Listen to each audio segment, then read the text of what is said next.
It is a maneuver that should be impossible. It is something you see in Hollywood movies or at air shows with fighter jets. It is definitely not something you see happening to a 100,000-pound passenger jet. But on January 31st, 2000, off the coast of California, the pilots of Alaska Airlines Flight 261 found themselves in a position that defies belief. They were upside down. This wasn't a stunt. It wasn't an error. It was a desperate, last-ditch attempt to defy the laws of physics. Captain Ted Thompson and First Officer Bill Tansky were fighting a mechanical monster that was trying to kill all 88 people on board. They were flying an MD-83 inverted, looking up at the Pacific Ocean, trying to keep their plane from diving into the water. And the terrifying part? They almost pulled it off. Today, we're looking at one of the most heroic and tragic cockpit struggles in aviation history. And we're going to uncover how a single ungreased screw caused a disaster that shook the entire airline industry. Welcome back to Sky Tragedy. If you're new here, make sure to hit that subscribe button. We cover the mechanical failures, the human errors, and the mysteries of the skies. This is the story of Alaska Airlines Flight 261. The day started perfectly. It was a sunny afternoon in Puerto Vallarta, Mexico. Flight 261 was a routine run up the coast to San Francisco and then on to Seattle. The aircraft was a McDonnell Douglas MD-83, a workhorse of the skies. In the cockpit, we had an incredible team. Captain Ted Thompson was 53 years old with over 17,000 flight hours. He was a pilot's pilot, experienced, calm, and respected. Beside him was First Officer Bill Tansky, 57 years old, also a veteran with over 8,000 hours. These weren't rookies. They were the exact people you would want in charge during an emergency. The flight took off at 1:37 p.m. For the first 2 hours, everything was normal. The passengers were enjoying the view of the Pacific coast, but as they climbed to their cruising altitude of 31,000 feet, the pilots noticed something annoying. The autopilot wasn't keeping the plane level. Now, to understand what happened next, we have to talk about the horizontal stabilizer. If you look at the tail of a plane, you see the small wings on the back. That's the stabilizer. It moves up and down to control the pitch, whether the nose points up or down. On the MD-83, this whole assembly is controlled by a massive threaded rod called the jack screw. Think of a giant bolt in a nut. As the screw turns, the nut moves and the tail angle changes. It is a critical system. If this part fails, you lose control of the plane's pitch. Captain Thompson and First Officer Tansky realized the stabilizer was jammed. The autopilot couldn't move it, so they did what they were trained to do. They disconnected the autopilot and tried to troubleshoot the system manually. They tried the primary trim switches. Nothing. They tried the alternate trim switches. Nothing. The stabilizer was stuck in a nose-down position. This meant the pilots had to constantly pull back on their control columns just to keep the plane from diving. It was physically exhausting, but at this point, it was manageable. They were discussing landing at a closer airport, maybe Los Angeles, to get it fixed. They had no idea that behind them, in the tail of the plane, that giant jack screw was literally shredding itself apart. At 4:09 p.m., the pilots decided to try the trim motors one more time to unjam the system. This was the moment everything went wrong. As they activated the motor, the threads on the nut, which were already stripped and barely holding on, finally gave way. A pow! Suddenly, the plane pitched over into a violent, terrifying dive. In seconds, they went from cruising level to falling out of the sky. The G-forces were immense. Passengers were thrown against their seatbelts. Items flew through the cabin. In the cockpit, Thompson and Tansky were fighting for their lives. The plane was diving at 6,000 feet per minute. They grabbed the yoke with both hands. They braced their feet against the dashboard. They pulled back with everything they had. Imagine the strength that takes. The air rushing over the wings was forcing the nose down, and they were trying to physically muscle a 70-ton beast back up. And miraculously, they did.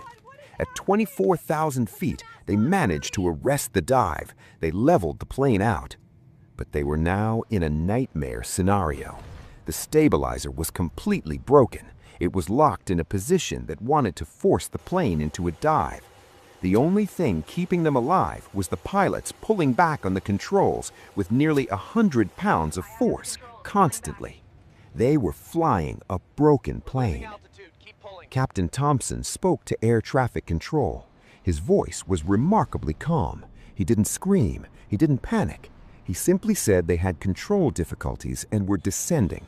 He told the passengers, "Folks, I'm going to have to ask you to buckle your seatbelts. We've had a flight control problem up here." He sounded like a man who had a plan. They requested a block of altitude to troubleshoot. They wanted to see if they could configure the plane for landing. They lowered the slates and flaps to slow down, but the plane was unstable. It was shaking. The pilots were exhausted. And then came the final blow. At 4:19 p.m., 10 minutes after the first dive, the wreckage of the jack screw assembly finally snapped completely. The mechanical stop that was holding the tail on broke. The horizontal stabilizer didn't just move, it failed catastrophically. The plane pitched over, hard. This wasn't a dive anymore, this was a free fall. The nose was almost straight down at the ocean. The plane began to roll. The G-forces pushed everyone up out of their seats. They were floating, weightless, in a metal tube hurtling toward the water. And the terrifying part? They almost pulled it off. On the cockpit recorder, you can hear the strain in their voices. Captain Thompson says, "Push and roll." Then calmly, "Okay, we are inverted." For over a minute, they flew the MD-83 upside down. They were trying to generate lift in the opposite direction to keep the nose on the horizon. It was a brilliant, improvised piece of airmanship that no simulator had ever taught them. They were fighting all the way down. They were trying to get the plane to roll back over, to find some way to land this crippled machine. But they had run out of altitude. Despite their heroic efforts, the damage was too severe. The plane was too low. At 4:21 p.m., Alaska Airlines Flight 261 hit the Pacific Ocean at high speed, completely inverted. The impact was catastrophic. There were no survivors. All 88 people on board were lost. When the Navy arrived, all they found was debris floating on the surface of the water. So what happened? How does a modern airliner just break apart like that?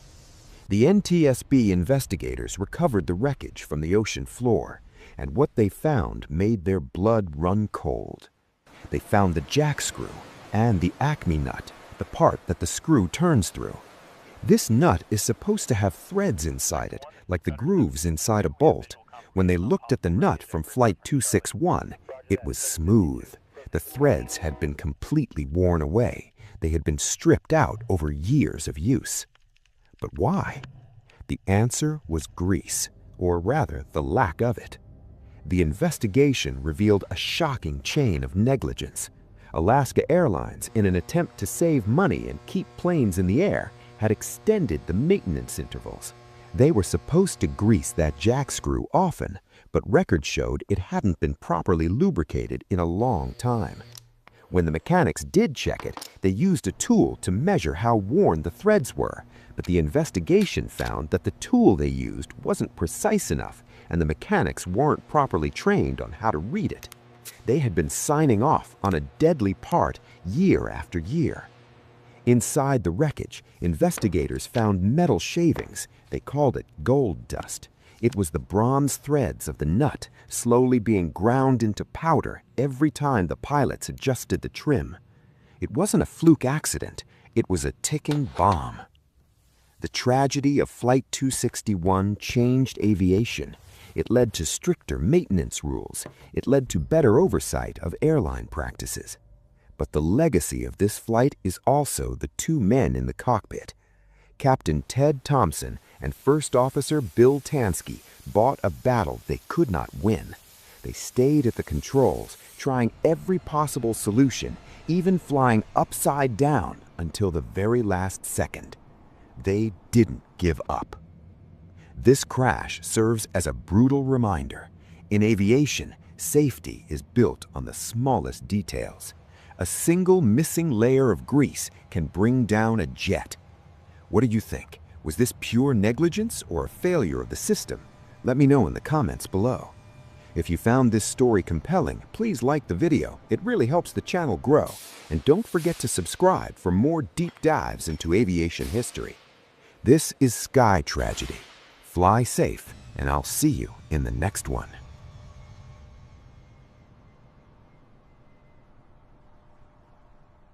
Imagine you're a pilot flying at 36,000 feet in the dead of night. It is quiet. It is peaceful. But suddenly, two different voices scream into your headset at the exact same time. Your collision avoidance computer screams, "Climb! Climb!" But the human air traffic controller, the authority you have been trained to trust your entire life, shouts, "Descend immediately!" You have 3 seconds to choose. One voice will save your life. The other will kill you. On July 1st, 2002, this exact nightmare became reality over the skies of southern Germany. It remains one of the most controversial and heartbreaking disasters in aviation history.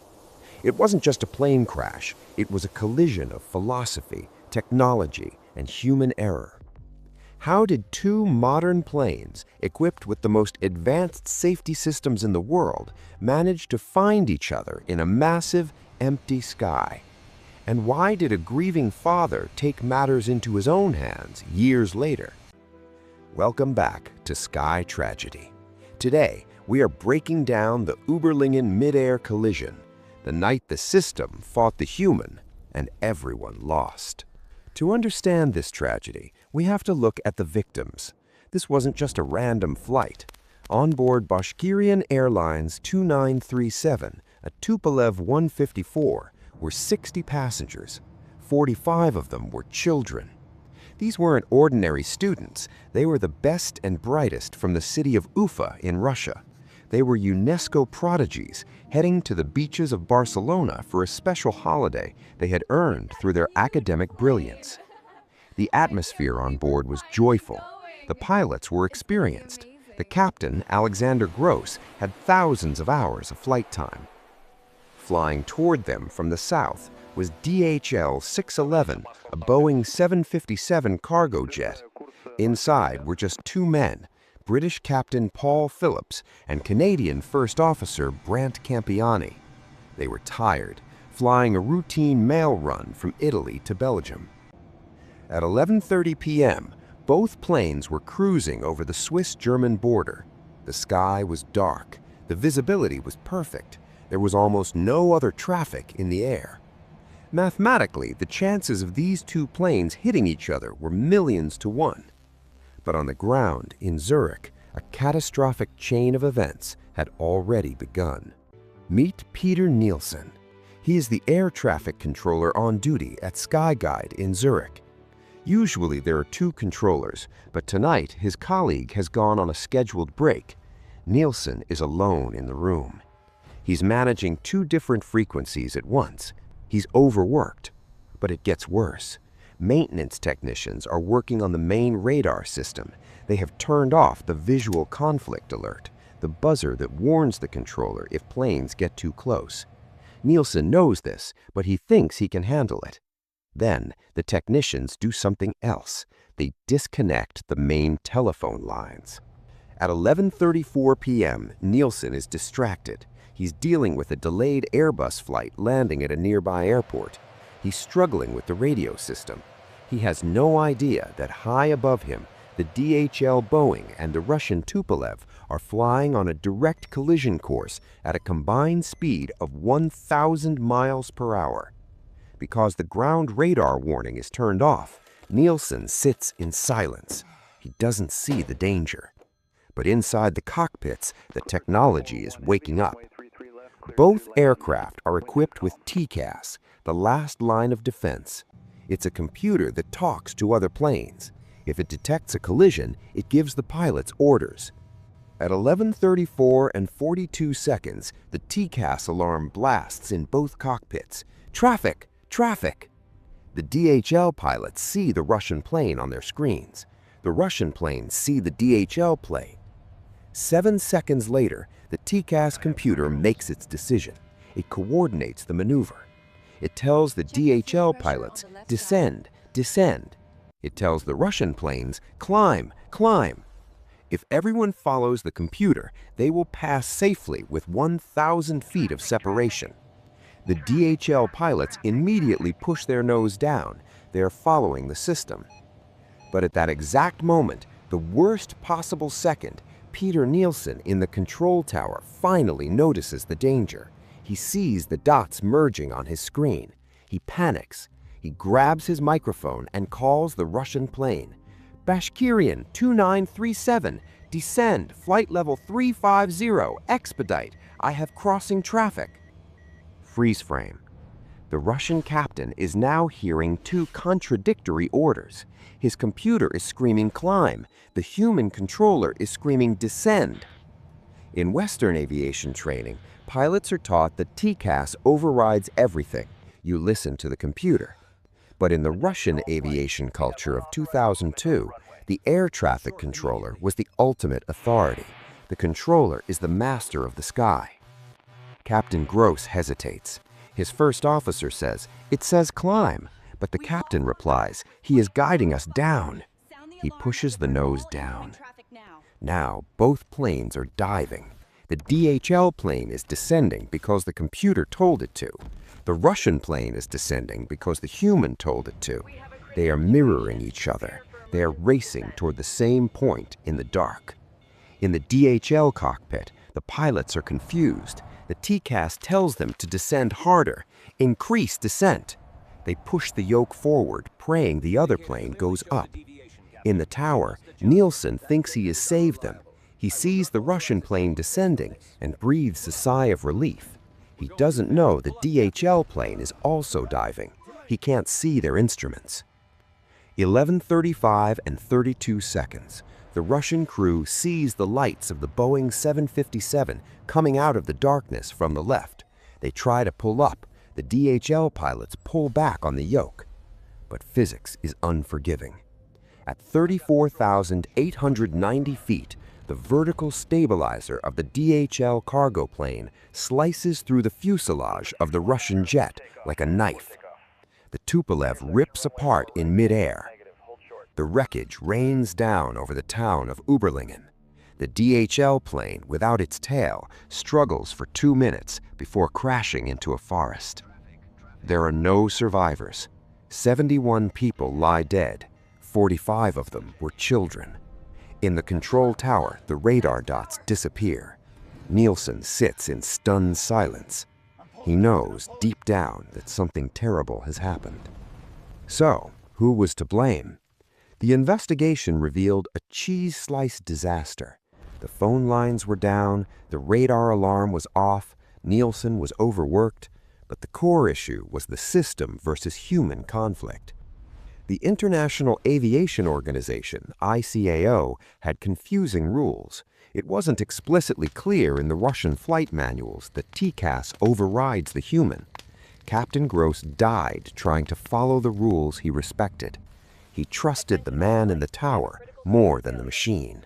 But the story doesn't end in 2002. This tragedy had a second act. Vitaly Kaloyev was a Russian architect. He lost his wife and both his children in the crash. He was the first relative to arrive at the crash site. He actually found the body of his own daughter intact in a field. Something in Vitaly broke that day.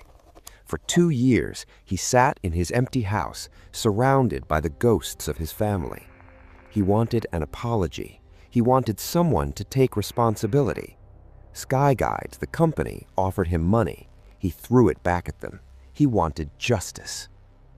In 2004, Vitaly hired a private investigator to find the address of the man on duty that night. Peter Nielsen. He had quit his job. He was living quietly in Zurich, tortured by guilt, trying to raise his own family. On February 24, 2004, Vitaly Kaloyev knocked on Peter Nielsen's door. He held up a picture of his dead children. He wanted him to look at them. A scuffle broke out. Vitaly pulled a knife. Peter Nielsen died on his own doorstep in front of his wife and children. It was a tragedy that claimed 72 lives, 71 in the air and 1 on the ground 2 years later. The Überlingen collision changed aviation forever. Today, the rules are crystal clear. TCAS always wins. If the computer says climb and the controller says descend, you climb. No questions asked. It's a hard lesson learned in blood. The pilot's instinct to trust authority is strong, but at 500 miles per hour, sometimes the machine knows better. What do you think?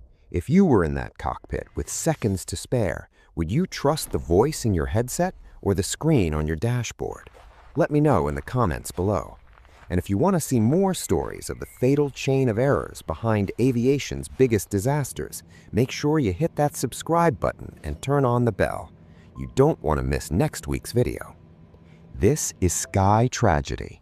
Fly safe. In the history of aviation, there is a specific type of emergency that pilots fear more than almost anything else. It isn't an engine fire. It isn't a landing gear failure.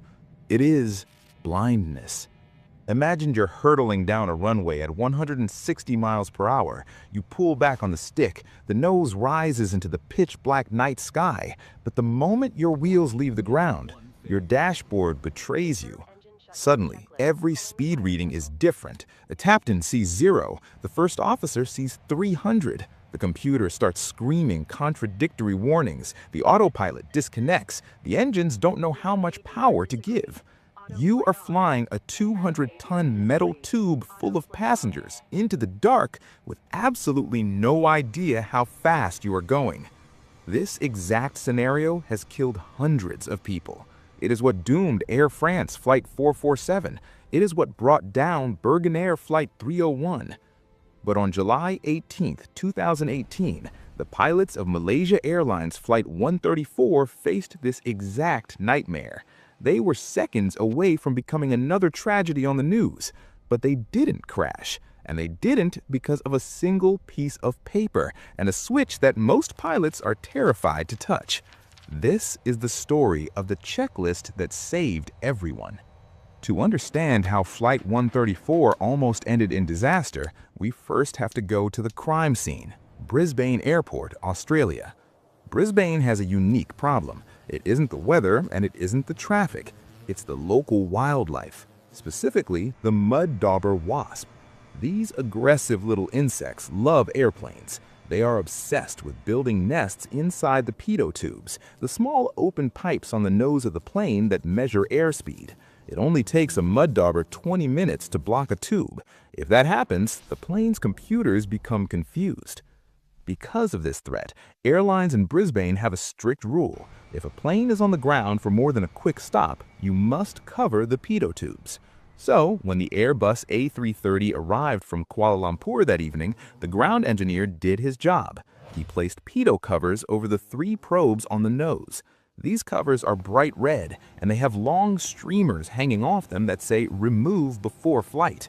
They are designed to be impossible to miss. But tonight, something went wrong. The plane was scheduled to depart at 11:30 p.m. It was dark. The turnaround was busy. Several different ground crew members were swapping shifts. In the confusion, the engineer who put the covers on never wrote it down in the technical log, and the engineer who took over for the departure never assumed they were there. The captain walked around the plane with a flashlight for his pre-flight inspection, but the pitot tubes on an A330 are high up, well above head height. In the darkness, with the jet bridge casting shadows, the streamers were invisible. The captain climbed back into the cockpit, believing his aircraft was ready. He had no idea that his plane's eyes were effectively blindfolded with plastic. Flight 134 lines up on runway 01. The pilots push the thrust levers forward. The engines roar to life. As they accelerate, everything looks normal. The ground speed readout on their navigation display is working because it uses GPS satellites. 100 knots, calls the first officer. Check, says the captain. But here is the deadly trap. The airspeed indicators on the main display seemed to be working initially, simply because the pressure inside the covered tubes hadn't changed enough to trigger a warning. V1, rotate. The pilot pulls back on the stick, the nose rises, and then chaos. The moment the plane climbs, the air pressure changes. The computers realize something is impossible. The captain's airspeed indicator drops to 0. The first officer indicator is frozen. The standby instrument is fluctuating wildly. Master warning! Ding dong! Nav ADR disagree. Auto flight off. Auto thrust off. The cockpit lights up like a Christmas tree. The Airbus flight control laws degrade immediately. The plane effectively says, I don't know what's happening, you fly it. They are at 1,000 feet. It's pitch black outside. They're heavy with fuel, and they have lost their primary flight reference. This is the startle effect. When a well-trained pilot is suddenly bombarded with alarms right after takeoff, the brain can freeze. This is exactly what happened to Air France Flight 447 over the Atlantic. When their pitot tubes froze over, the pilots became confused. One pilot pulled back on the stick, stalling the plane, while the other tried to push forward. They fought the plane all the way down to the ocean. But the captain of Flight 134 did not freeze. He realized immediately, my instruments are lying to me. He relied on the pitch and power principle. He knew that if he kept the nose at 15 degrees and the engines at takeoff power, the plane would climb. It's simple physics. They stabilized the aircraft at a safe altitude, but they were still stuck. They couldn't land because they didn't know their speed. If they came in too slow, they would fall out of the sky. If they came in too fast, they would run off the runway. They needed a solution. They needed the checklist. The first officer pulled out the quick reference handbook and flipped to the section Unreliable Speed Indication. This checklist is drastic. It asks the pilots to do something that feels completely wrong. The checklist tells the pilots to look at the 3 air data reference switches on the overhead panel, the computers that process speed and altitude, and turn them off. You might be thinking, why would you turn off the computers during an emergency? Here's the genius of the Airbus design. When you kill the rogue data, the plane stops trying to give you bad numbers. Instead, it activates a hidden backup system. The captain reached up and clicked the switches. Click, click, click. Suddenly, the broken speed tape on their screens disappeared. It was replaced by a giant color-coded scale. This is the BUSS, the bus, the backup speed scale. It looks just like a traffic light. At the top, there is a red bar. That means too fast. At the bottom, there's another red bar. That means too slow. You will stall. And in the middle is a big, beautiful green band. The plane was telling them, ignore the numbers. Just keep the needle in the green. It was simple, it was brilliant, and it was exactly what they needed. Guided by this green band, the pilots turned the heavy A330 back towards Brisbane. But the danger wasn't over. Because the air data computers were off, other systems were disabled. They had no landing gear safety protections. They had no auto brakes. They had to manually extend the landing gear using gravity, literally letting the wheels fall out of the plane. They approached the runway. The pilot focused on keeping that needle in the green. Tires screeched. They touched down hard. The plane was fully loaded with fuel for an 8-hour flight. It was way over the maximum landing weight. The captain slammed on the brakes. The reversers roared. They used the entire length of the runway to slow down. As they taxied off the runway, the brake-hot warnings triggered. The tires were smoking. The fuselage landing gear tires deflated from the heat. But the plane stopped. When the emergency crews arrived, they shined their lights on the nose of the plane. There, melted and burned onto the pitot probes from the heat of the flight, were the remnants of the plastic covers. The investigation by the Australian Transport Authority found a chain of errors. Tired engineers, missed logbook entries, and a dark tarmac all contributed to the mistake. But the headline wasn't the mistake. The headline was the recovery. Malaysia Airlines Flight 134 proves that aviation learns from its scars. The the tragedy of Air France 447 was not in vain. It led to better training and the development of the BUSS system. These pilots were handed a death sentence during takeoff, but because they stayed calm, trusted their training, and followed the checklist, they turned a potential catastrophe into just another safe landing. Sometimes the most heroic thing a pilot can do isn't a fancy maneuver. It's simply reading the checklist. Thanks for watching Sky Tragedy. If you want to see what happens when pilots ignore the warnings, click this video on the screen right now. I'll see you there. Imagine being strapped into your seat at 17,000 feet. The flight is routine. The sky is clear. The seatbelt sign has just been turned off. You're expecting breakfast. Suddenly, a deafening explosion rocks the aircraft. The cabin immediately fills with a blinding white fog. The air rushes out of your lungs. Screams erupt from the front of the plane. But the horror isn't just a mechanical failure. In the cockpit, the unthinkable has happened. The windscreen is gone. And looking through the open hole, battling 400-mile-per-hour winds and temperatures of minus 17 degrees Celsius, is the captain. He hasn't just been injured, he has been sucked out of the aircraft. Half of his body is outside, pinned against the fuselage by the sheer force of the wind. Inside, a flight attendant is hanging onto the captain's ankles with a death grip, fighting to keep him from flying into the engine.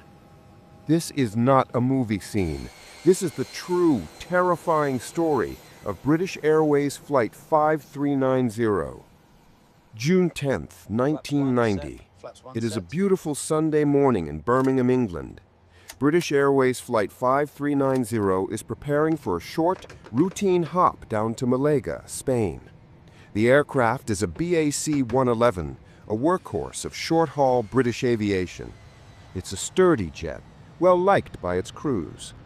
In command today is 42-year-old Captain Tim Lancaster. He's an experienced pilot with over 11,000 flight hours. Sitting beside him is co-pilot Alistair Atchison, 39 years old. It is actually Atchison's very first flight with this specific crew, but he is a capable hand. In the cabin, 4 flight attendants are preparing to serve 81 passengers who are eager for a Spanish holiday. At 7:20 a.m., Flight 5390 takes off without incident. The plane climbs steadily. By 7:33 a.m., they reach a cruising altitude of 17,300 feet over Oxfordshire. The pilots unclasp their shoulder harnesses, leaving only their lap belts fastened. It's a standard procedure to get comfortable for the cruise. The autopilot is engaged. The flight attendants enter the cockpit to offer breakfast. Nigel Ogden, a senior steward, steps into the flight deck with a tray. The mood is light. The weather is perfect. Captain Lancaster loosens his lap belt slightly to reach for his meal. Everything is exactly as it should be. Until it isn't. Without any warning, the left windscreen on the captain's side detaches from the fuselage. It doesn't crack. It simply blows out into the atmosphere. The pressure difference between the pressurized cabin and the thin air outside is violent. The air inside the cockpit explodes outward like a bomb. Because Captain Lancaster had loosened his lap belt, he is ripped upward from his seat instantly. The rushing air drags him head first through the empty window frame. His upper body is completely outside the aircraft. The force of the slipstream, moving at nearly 400 miles per hour, slams his torso backward against the roof of the cockpit. His legs are jammed inside the cockpit, snagged on the flight controls. The autopilot disengages. The control column is pushed forward by the captain's legs. The plane immediately dives. The cockpit door, which had been blown inward onto the control console, is blocking the throttle controls. Papers, checklists, and debris are swirling in a chaotic cyclone. The roar of the wind is deafening, so loud that communication is impossible. Steward Nigel Ogden reacts on pure instinct. Just as the captain is slipping further out, Ogden lunges forward. He grabs Lancaster around the waist, anchoring himself to a chair. Now Ogden is the only thing keeping the captain from being sucked into the plane's left engine, which is mounted on the tail directly behind them. If the captain's body hits that engine, the plane will lose power, likely explode, and kill everyone on board. Co-pilot Alastair Acheson is now flying a diving jet alone in a hurricane. The cockpit is freezing. The air temperature drops to -17 degrees Celsius. The wind is battering Acheson's face, making it nearly impossible to keep his eyes open. He can't hear air traffic control. He can't hear the crew.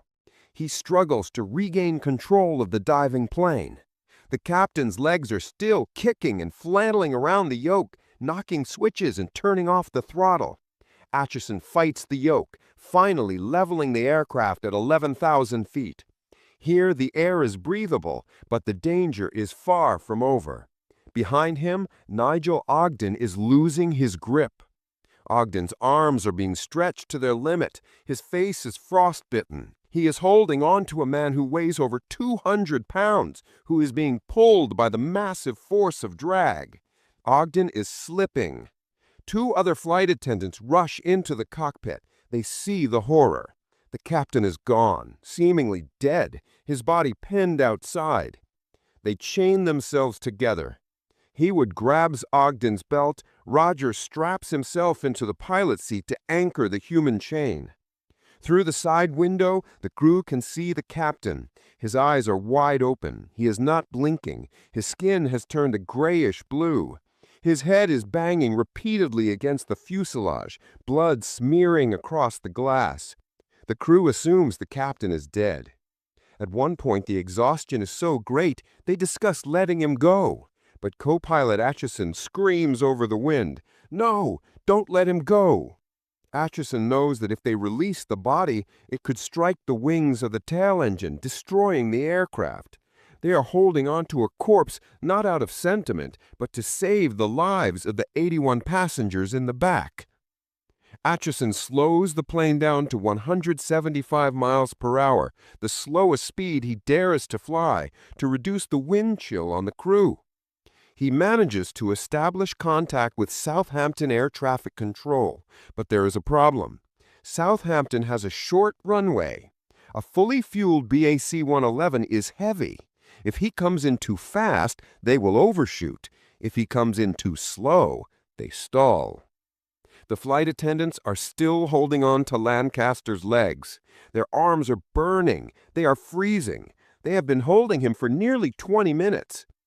Acheson lines up the runway. He requests a specialized emergency landing. He needs the runway clear. The wheels touch down. Acheson slams the brakes. The heavy jet shudders. The end of the runway approaches fast. The tires scream against the tarmac. The plane stops. They are safe. The engines are shut down. The fire crews rush the aircraft. And then the impossible happens. As the firemen climb up to the cockpit window to retrieve the body of Captain Tim Lancaster, he moves. He is alive. Against all odds, Captain Lancaster survived. He suffered frostbite, a broken arm, a broken wrist, and severe bruising, but he was alive.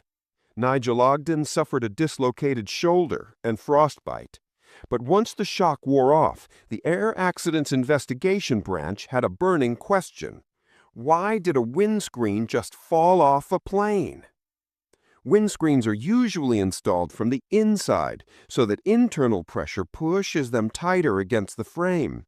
But on the BAC-111, the windscreen is installed from the outside and held in place by bolts. Investigators found the window lying in a field in Oxfordshire. They examined the bolts, and what they found was terrifyingly simple. The bolts were the wrong size. 27 hours before the flight, a maintenance manager in Birmingham had replaced that very windscreen. It was a night shift. He was under pressure. The workspace was dark. When he took the old bolts out, he noticed they looked a bit rusty. He decided to replace them. But instead of checking the official maintenance manual to see which bolts to use, he did something lazy. He took one of the old bolts and walked to the storeroom. He tried to match it by eye. "This one looks about right," he thought. He was wrong. The bolts he chose were .026 inches, less than 1 millimeter, too small in diameter. They were dangerously loose, but they threaded in, so he thought they were secure. When he ran out of those bolts, he grabbed another batch. These were the right diameter, but they were too short by a fraction of an inch. For the entire flight, that window was being held in place by friction alone. When the pressure differential built up at 17,000 feet, the friction gave way. The bolts stripped. The window blew.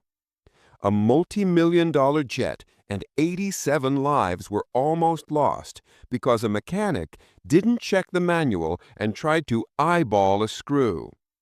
The investigation led to massive changes in how aircraft maintenance is checked and double-checked. Visual matching of parts was strictly banned. But the story of Flight 5390 is ultimately a story of heroism. The entire crew was awarded the Queen's Commendation for Valor. Imagine looking out the window of a brand new Boeing 737. You are cruising at 16,000 feet. The engines are humming perfectly. The coffee is warm. Everything is safe. And then, in a fraction of a second, total silence. Not a sputter, not a cough, just nothing. The air conditioning cuts out. The lights flicker and die. The roar of the jet engines is replaced by the terrifying sound of wind rushing over the wings. You aren't flying anymore.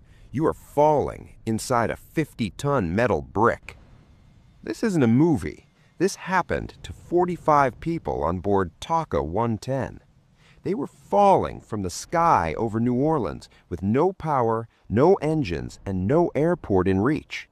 But what the passengers didn't know was that the man in the cockpit wasn't your average pilot, and he was about to pull off a maneuver that Boeing engineers said was impossible. Welcome to Sky Tragedy. Today, the story of the most impossible landing in jet history. May 24th, 1988. A Taka International Airlines Boeing 737-300 takes off from Belize City, heading for New Orleans.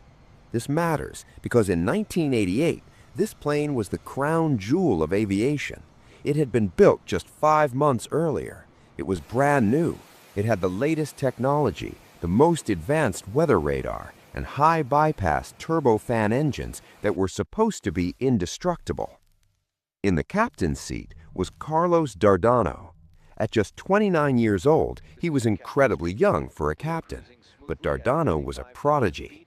He had logged over 13,000 hours flying, most of them flying cargo through dangerous war zones in El Salvador. But Captain Dardano had a secret. A few years earlier, while flying a small plane into a combat zone, he had been shot in the face by guerrilla fighters. He survived, but he lost his left eye. That's right. The man flying this jet had no depth perception on his left side. Usually that's a career ender, but Dardano was so skilled that he passed every test and kept his license. And on this rainy afternoon in May, that skill was the only thing standing between life and death. As Flight 110 began its descent toward New Orleans, the weather turned ugly. The crew could see heavy clouds on their radar. But remember, this was a brand new plane. The radar showed green patches in the storm.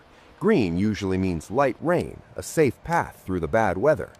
Captain Dardano and his first officer, Dionisio Lopez, steered the plane toward the green gap. It was a trap.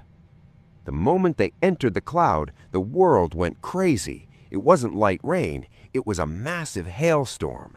Ice stones the size of golf balls hammered the fuselage. The noise was deafening, like being inside a washing machine full of rocks.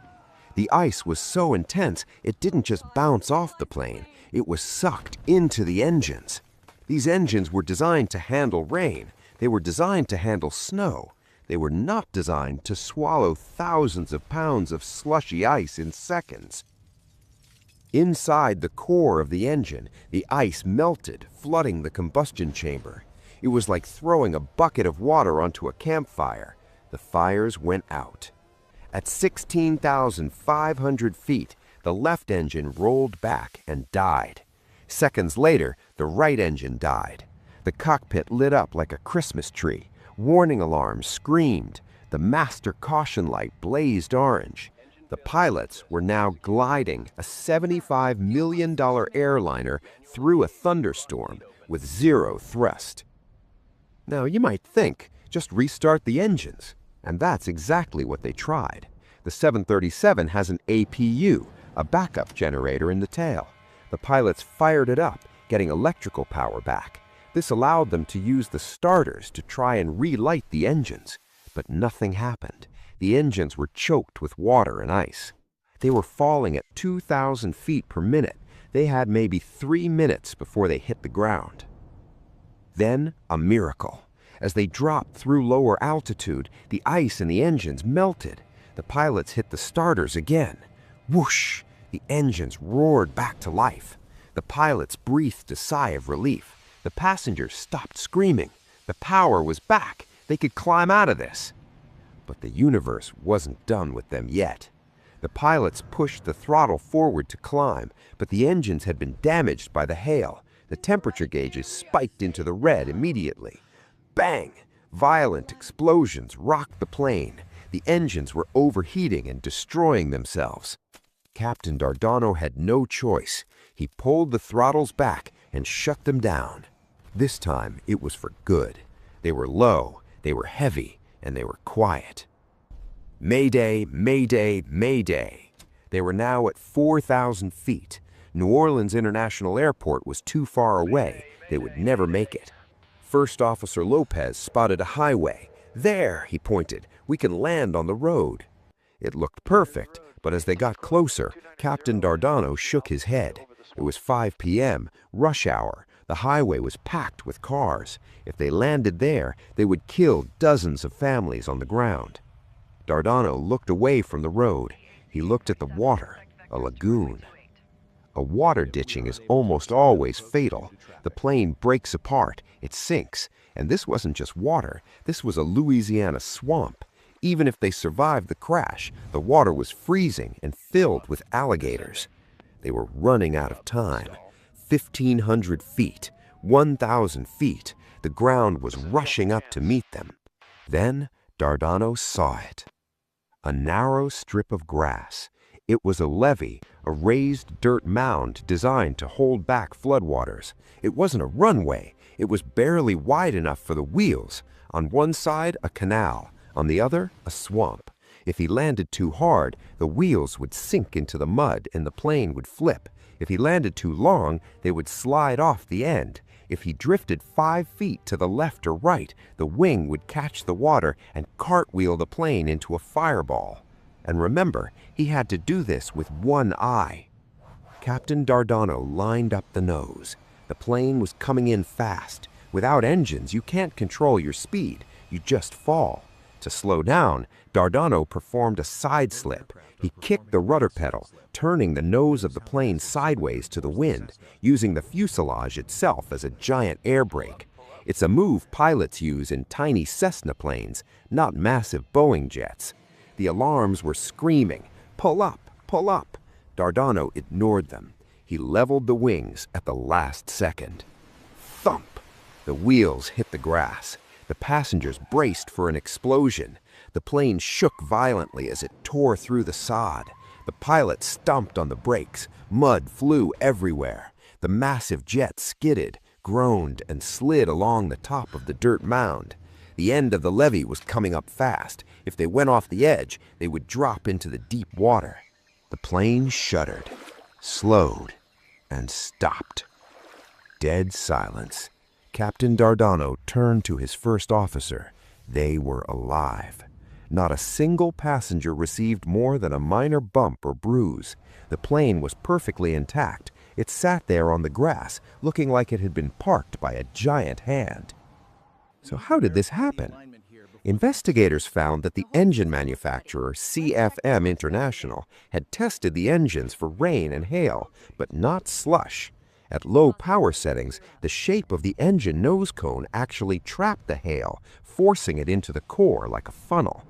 Because of TACA 110, every engine on Earth was modified. They added a sensor to force the engine to run at higher speeds in bad weather, so it could spit out the ice.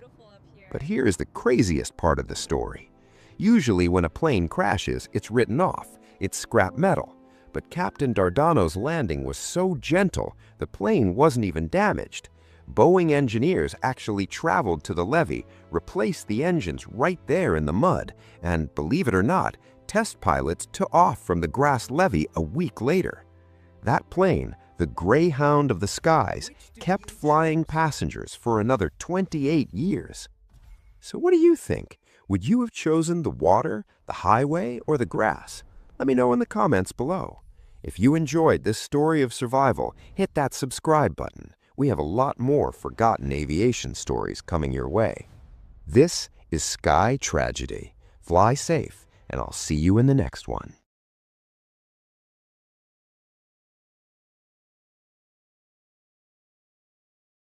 Baghdad, November 2003. The Iraq War has officially toppled the regime, but the city is anything but peaceful. It is a place of chaos, insurgency, and hidden dangers. The ground is a war zone, but the sky is supposed to be the way out. For the pilots flying cargo into the occupied capital, every takeoff and every landing is a roll of the dice.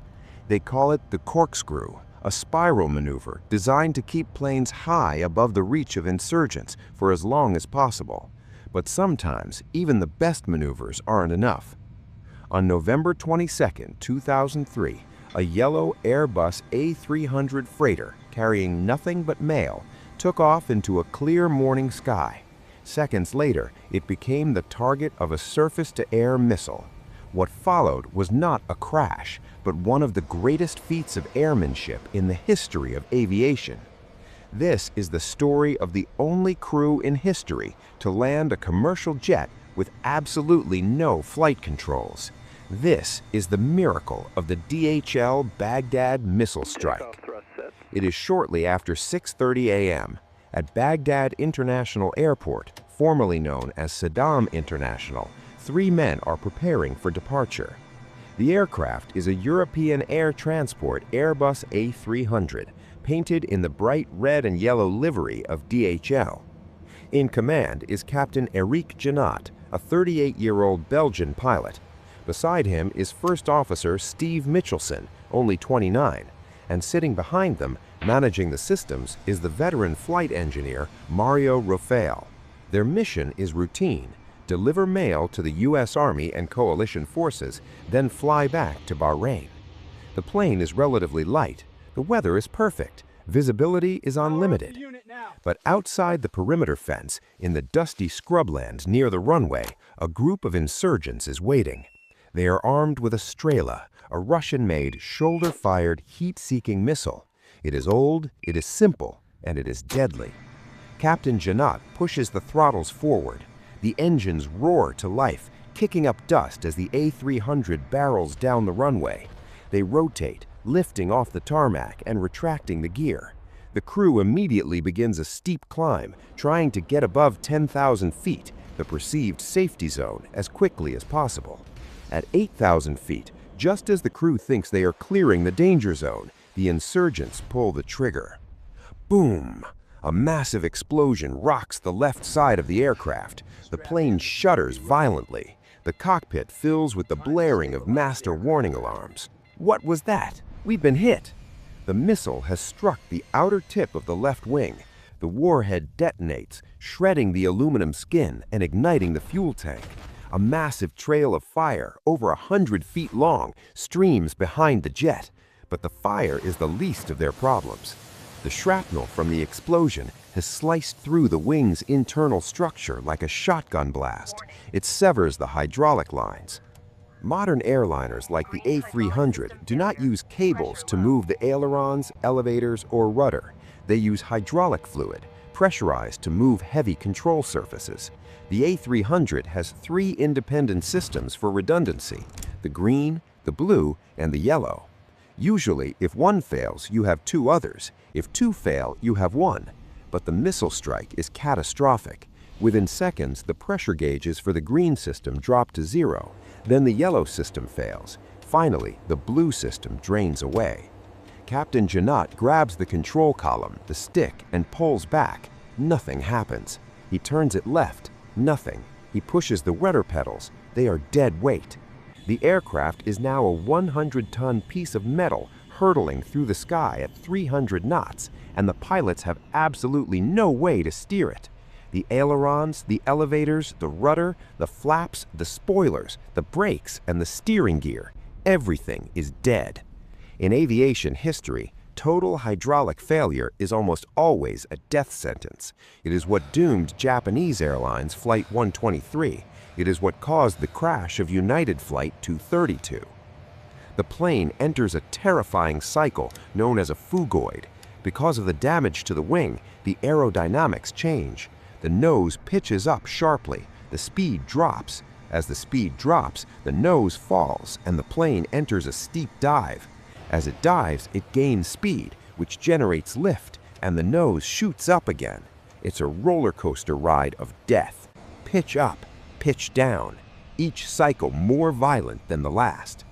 Captain Janot realizes the only thing still working on the plane are the 2 General Electric engines. He remembers a training seminar he once attended about the Siri City crash. He remembers that thrust can influence pitch. If you add power, the nose tends to rise. If you reduce power, the nose drops. "Power back!" Janot shouts. He retards the throttles. The engines spool down. The nose of the giant Airbus slowly, agonizingly begins to drop. They come out of the climb just before stalling. Now they are diving. The ground is rushing up at them. Power up! He pushes the levers forward. The engines roar. The nose rises. They have discovered a way to survive, but it is incredibly crude. It's called differential thrust. To turn left, they have to increase power on the right engine. To turn right, they increase power on the left engine. To go up, they increase both. To go down, they decrease both. But there's a delay. Jet engines don't react instantly. You move the throttle, wait 5 seconds, and then the plane reacts. Imagine driving a car on an icy road, blindfolded, with a 5-second delay in the steering wheel. They are still on fire. The left wing is disintegrating. They're losing fuel, and they are in hostile territory. They cannot bail out. They cannot crash land in the desert, or they will be captured or killed by the insurgents who just shot them. They have to go back to Baghdad. Intense action. The plane banking wide, the airport in the distance. Captain Janot and flight engineer Mario Rafael work in perfect synchronization. Rafael manages the fuel to keep the center of gravity stable, while Captain Janot fights the phugoid cycles. First Officer Mitchelson monitors the systems and prepares for the impossible, a landing. They wrestle the beast around for a wide left turn. It takes miles of airspace just to turn the plane 180 degrees. High stress. They line up with runway 33 left, but the plane is unstable. It is oscillating, swinging left and right, pitching up and down. Gear down. Without hydraulics, the landing gear won't come down normally. They have to use a mechanical gravity release. Rafael cranks the lever. The heavy wheels fall out of the flight deck floor and lock into place with a loud clunk. But the open gear adds drag. The aerodynamics change again. The plane becomes even harder to control. The climax, the runway view getting closer, alarms blaring, the ground rushing by. They're coming in too fast. A normal landing speed is 135 knots. They're doing over 200 knots. They have no flaps to slow them down. They have no slats to generate lift. And worst of all, they have no brakes. As the runway rushes up to meet them, the right wing dips dangerously. If the wingtip touches the ground at this speed, the plane will cartwheel and explode. Janat slams the left throttle forward to lift the wing. The plane levels out. Slam! The A300 hits the runway hard. Smoke pours from the tires. They are on the ground, but the nightmare isn't over. They are careening down the runway at 180 knots with no way to stop. Janat slams the engines into reverse thrust. The engines roar in protest, trying to slow the massive jet, but without rudder control, the reverse thrust acts unpredictably. The plane begins to veer violently to the left. Panic, chaos. They skid off the tarmac. They plow through the soft sand and dirt side by side with the runway. Dust clouds engulf the cockpit. They are shaking so hard the instruments are unreadable. Ahead of them is a razor wire fence, and beyond that, a minefield. Silence. Relief. The plane comes to a halt in a cloud of dust. Silence. With a final grinding shudder, the aircraft comes to a stop. It is just 50 meters from the minefield. The left wing is still on fire. Evacuate! Evacuate!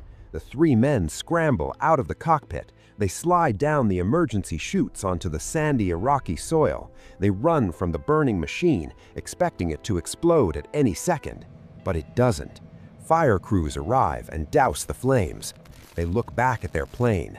The left wing is destroyed. The hydraulics are empty, but the fuselage is intact. Triumphant, reflective. Eric Janat, Steve Mitchelson, and Mario Rafael had done the impossible. They had landed a crippled, burning airliner in a war zone without touching the flight controls. In the investigation that followed, test pilots tried to recreate the landing in flight simulators.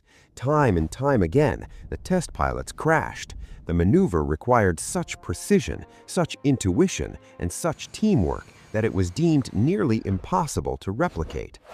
The crew of the DHL flight didn't just survive, they rewrote the textbooks. They proved that with enough skill, and perhaps a little bit of luck, even a plane with a severed nervous system can be tamed.